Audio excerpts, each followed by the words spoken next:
नमः शिवाय। आप सभी को रक्षाबंधन और श्रावण पूर्णिमा की हार्दिक शुभकामनाएं। आज के दिन भगवान शिव और विष्णु जी की पूजा की जाती है और उपवास रखा जाता है। शाम को चंद्रमा की पूजा की जाती है।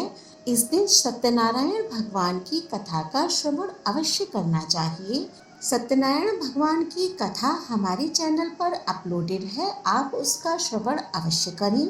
अब सुनते हैं श्रावण पूर्णिमा की कथाएं। श्रावण का पूरा महीना ही शिव जी को समर्पित होता है, इसीलिए आज के दिन शिव जी की और विष्णु भगवान की कथाओं को सुनना चाहिए और इसको सुनने से विशेष लाभ होता है। जैसा कि हम सब जानते हैं, भगवान भोलेनाथ बहुत ही भोले हैं और बहुत शीघ्र ही प्रसन्न हो जाते हैं और अपने भक्तों को मन चाहा वरदान देते हैं। ऐसी ही कुछ कथाएं हम आपको आज सुनाने जा रहे हैं, जिसमें पहली कथा के अनुसार भगवान शिव की करुणा कोई भेदभाव नहीं करती और वे हर किसी की इच्छा पर बच्चों की तरह भोलापन दिखाते हैं और मनचाहा वरदान देते हैं।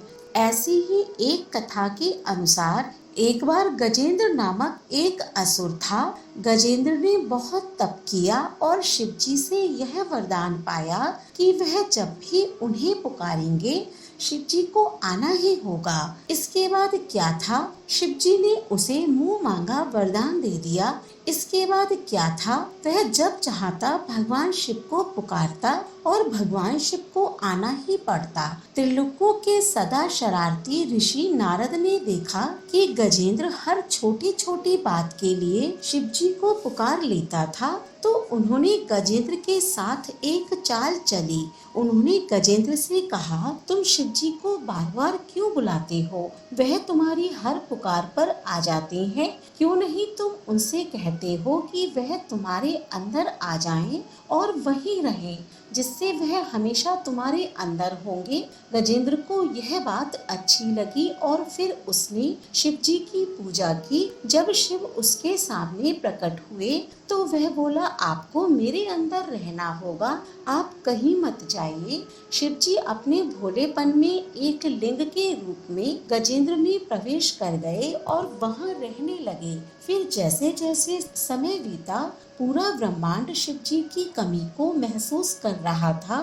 कोई नहीं जानता था कि वह कहाँ है। सभी देव और गण शिव जी को खोजने लगे। काफी खोजने के बाद जब कोई यह पता नहीं लगा पाया कि वह कहाँ है, तो वे हल ढूंढने के लिए विष्णु जी के पास गए। विष्णु जी ने स्थिति को देखा और कहा, वह गजेंद्र के अंदर है। फिर देवों ने उनसे पूछा कि वे शिव को गजेंद्र के अंदर से कैसे निकाल सकते हैं, क्योंकि गजेंद्र शिव को अपने अंदर रखकर अमर हो गया था।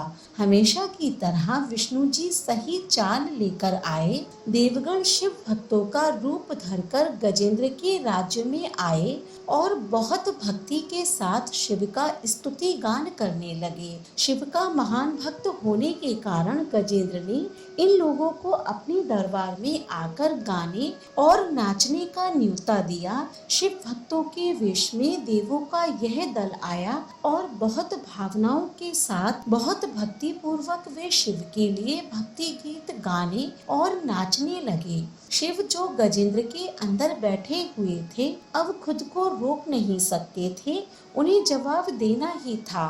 तो वह गजेंद्र के टुकड़े टुकड़े कर कर उससे बाहर आ गए और इस प्रकार से राक्षस गजेंद्र का वध हो गया।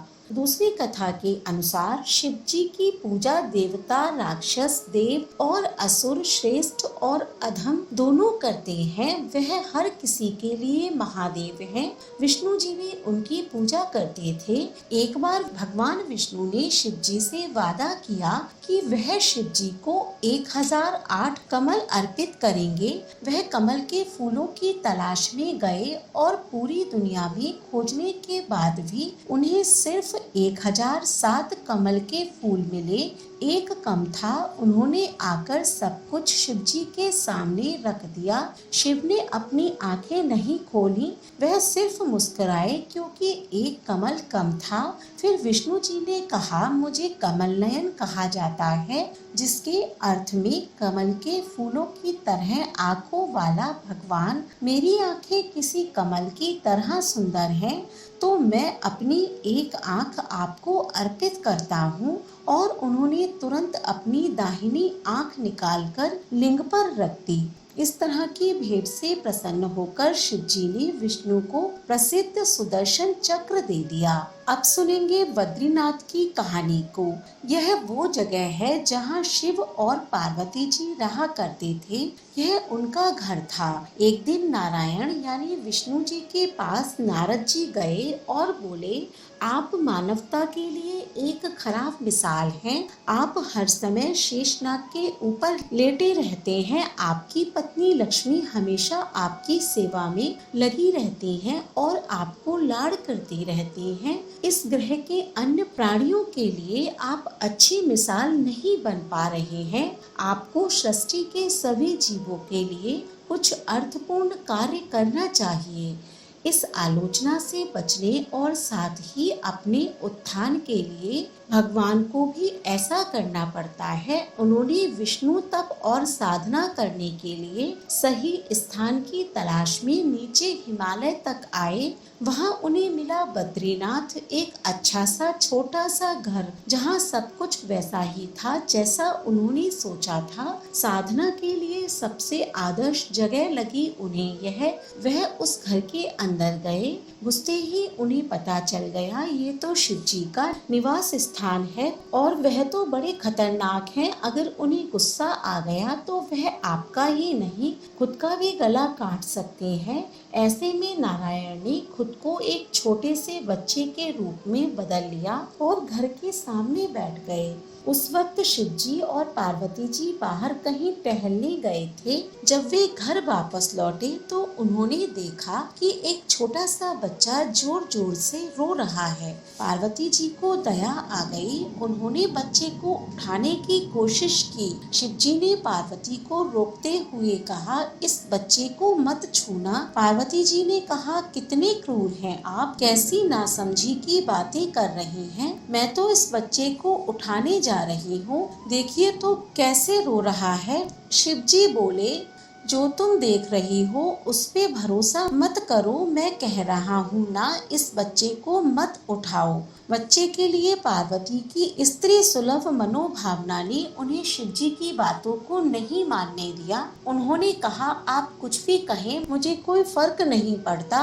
मेरे अंदर की माँ बच्चे को इस तरह रोते नहीं देख सकती। मैं तो इस बच्चे को जरूर उठाऊंगी।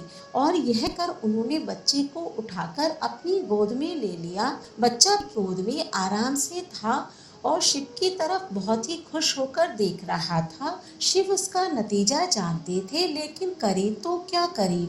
इसीलिए उन्होंने कहा, ठीक है, चलो देखते हैं क्या होता है। पार्वती जी ने बच्चे को खिला पिलाकर चुप किया और वहीं घर पर छोड़कर खुद शिव जी के साथ गर्म पानी से स्नान के लिए बाहर चली गई। वहां पर गर्म पानी के कुंड हैं। उसी कुंड पर स्नान के लिए शिव पार्वती जी चले गए। लौटकर आए तो देखा कि घर अंदर से बंद था। शिव जी तो जानते ही थे कि अब खेल शुरू हो गया है।